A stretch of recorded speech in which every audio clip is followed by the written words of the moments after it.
Hello viewers, I'm here in Germany, in Ravensburg, and I'm interviewing an American, believe it or not. Blair Brodie's been living here for 3 years with Rob Russell, who I'll be speaking to in the next video. But it was Blair that I found out about first because she's been in the local newspapers here in Germany with her story.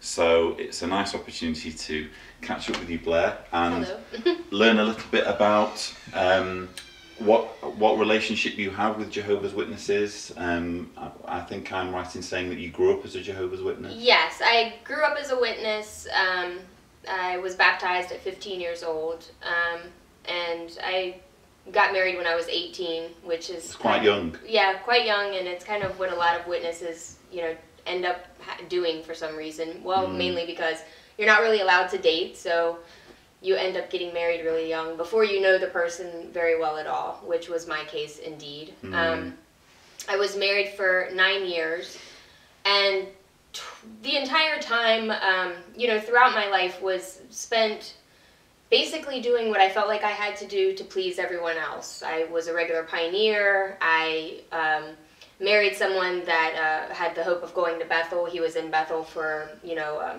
a short period of time. Right. So it was kind of a status symbol. So you married a Bethelite. Yeah. You were a pioneer. Yeah. Yeah. And I was doing all of that, and the whole time I knew I was on this train that I wasn't specifically running. I was just doing what I had to do. Towards the end of my marriage, you know, I'd say the last 5 years or so, it was very strained. You know, there was a lot of drug use going on and that type of thing. I knew that I was in a bad situation, and I had no idea how to get out of it because of the cost of, he was an elder son. I was pretty well known in the area. There was no way for me to kind of lightly say I want a divorce and no one make a huge scene of it. Yeah. A lot of stigma attached, isn't there? Oh, totally. Yeah. Yeah, totally. So once you know, I had it in my mind that at some point I needed to leave, but I felt completely trapped, and I became severely depressed, withdrawn, and I actually attempted suicide because I felt like that was my only out.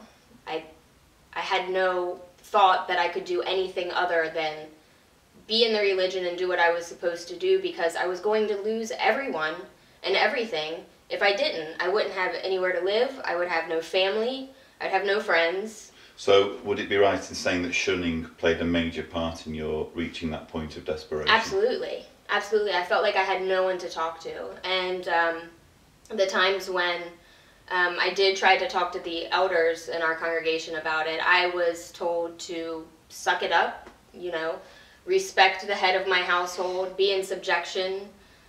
Basically, you know, the bad parts of my marriage with the drug abuse and everything, I was expected to just kind of deal with it and be the representative of the family and be a strong witness.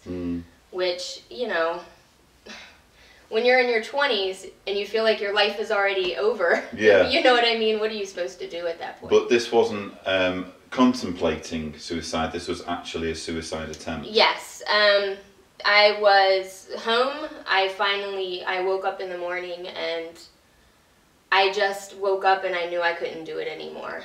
I mean, there's no other way to say it. I felt like I can't do this anymore, so I got up.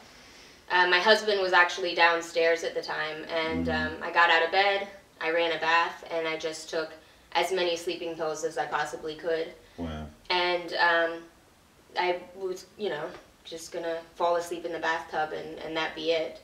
What ended up happening was somehow the bath stop got unclogged. Right. And the water drained out. My husband came upstairs, and I was unconscious in the bathtub.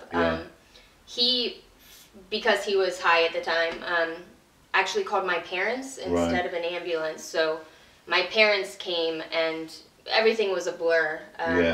The next thing I basically remember, I was at the hospital, and there were elders there. Wow. And reading me scriptures about how I was you know, showing a service to my appreciation for life. Seriously? Yes, yeah. Oh dear. Yeah. Self-murder. Yeah, so I had to, I felt berated, you know what I mean? Rather than trying to show some kind of compassion and understanding, they were basically telling you off. Yeah, pretty much. I mean, it was just, the last thing I wanted was elders there reading me scriptures when this is what I wanted to get away from in the first place. Yeah. And it was just, you know, shoved down my throat yet again. So after that point, you know, that's a rock bottom, obviously. I mean, could say that, yeah. Nothing's going to get much worse than that day. But so. in all candor, you seem to be able to, I mean, you've just powered through that story. It was obviously a very dark point in your life, and I can't help but wonder, have you had therapy to be able to cope with it, or is it just a passage of time that's enabled you to talk about it so freely? It's a little bit of both. I did speak to a therapist for a while after that happened, and it honestly has been the passage of time and leaving the religion, actually, you know, realizing that, okay, that was the rock bottom, nothing's going to get worse than that. So I left, and I went through the disfellowshipping, and I went through the shunning and every horrible thing that happened, but I was still alive. Yeah. And, you know, the thing is, I made a wonderful friend after I left, who's like a sister to me, who took me in when no one else, you know, was there. I moved in with her, I started a new life, and now I'm the happiest I could possibly be at this point. Fantastic. So, and you know, if that's what it took, you know, I'm glad that it's over now, but there is light at the end of the tunnel, you know what I mean? Like, and you look on it as part of your journey, you know? Exactly, yeah. Exactly. It's not that I don't feel like I'm the strongest person in the world. I just survived it.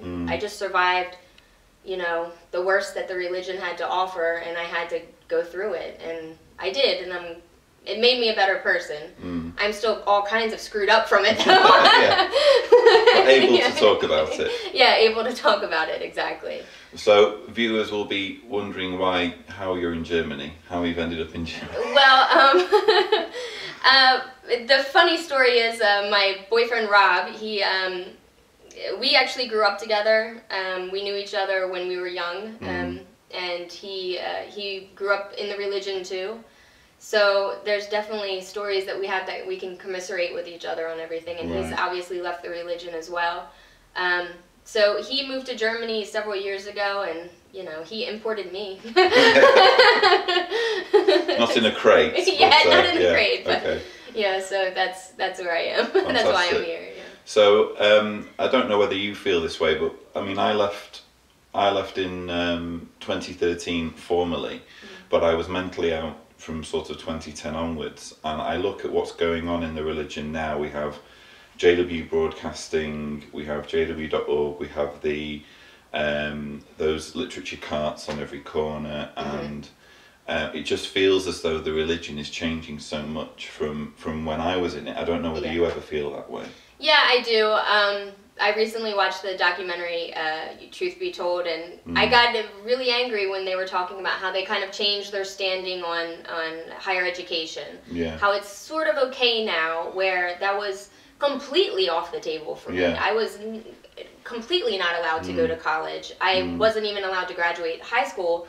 I was pulled out of school at 9th grade and had to do homeschool because of the bad association and all of that. And sometimes I get in discussions with people about, you know, what if we were allowed to go to college? What would I have been? You know what I mean? And it's kind of one of those things that it's a bitter pill because missed opportunities. Yes, totally. But in fairness, I think, because I watched the video too, and it seems to give the impression that it's the parents' responsibility to choose, but the overriding message is, well, why are you doing the higher education? Exactly. Is it to benefit the organisation, or is it to benefit just you? Yes. Yeah. So that's pretty much how it was, you know, when I was going through college, and I actually went to college for 2 years, but it was with the idea of getting a better part-time job so I could pioneer. Yeah. So.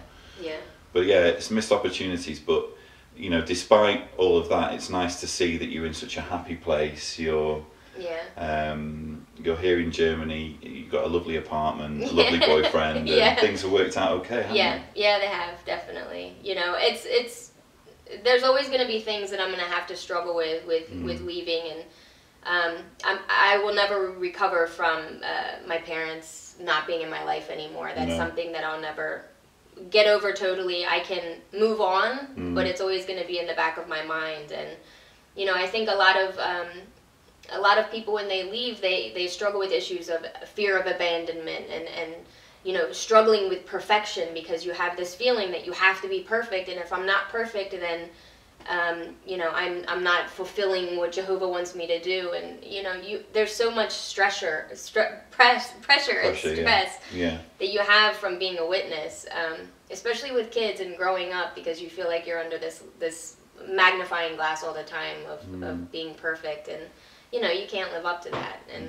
no, I'm at a point where I'm completely happy being imperfect as I am. That's right. I accept it. That's right. So just to be clear, I'm right in saying your parents are shunning you. Totally. Are there any other family members who are in touch with you? No, my brother as well. He's completely shunned me. He's an elder now, so you know, there's no getting around it with him. No. I've tried to talk to my parents a few times, and you know, it ends up they hang up on me, or you know, they want nothing to do with me unless I come back to the religion, which is not ever going to happen. Well, I'd be right in saying that, you know, you would still be willing to have a relationship with them regardless of what their beliefs are. Oh, totally. Yeah. I actually, you know, said to my dad, I called him and I said, look, can't we just have the type of relationship where if I'm in the States and I'm there, can I visit you? We don't have to talk about the religion. We don't have to talk about the Bible. We don't have to bring up any of that, but just be in each other's lives. And his response was, it doesn't work that way. Yeah. Either you come back or you don't. And if you don't, then, you know, you're not in our lives. So it's, you know. Well, that's sad, but, you know, as I say, it's lovely to see you being so positive and, you know, able to look back on the journey and realise that you've come from a bad place, but... Yeah, I mean, that's all you can do is be positive once you leave, because if you let yourself dwell on all the negative things that you've been through and leaving this religion and the organization, then you're just creating yourself to be a victim. You know what I mean? And I'm not saying that, you know, suicide obviously was the worst decision that I ever made. You know, it was, you know, not something that I'll ever go to that place again, but it's a shame that, you know, I was pushed to that point. Yeah. You know what I mean? But okay. Yeah. Well, it's been an absolute pleasure talking to you, Blair. Thanks. Lovely to meet you. Nice to meet you too. The next video will be with Blair's boyfriend, Rob. So stay tuned for that, and thank you for watching.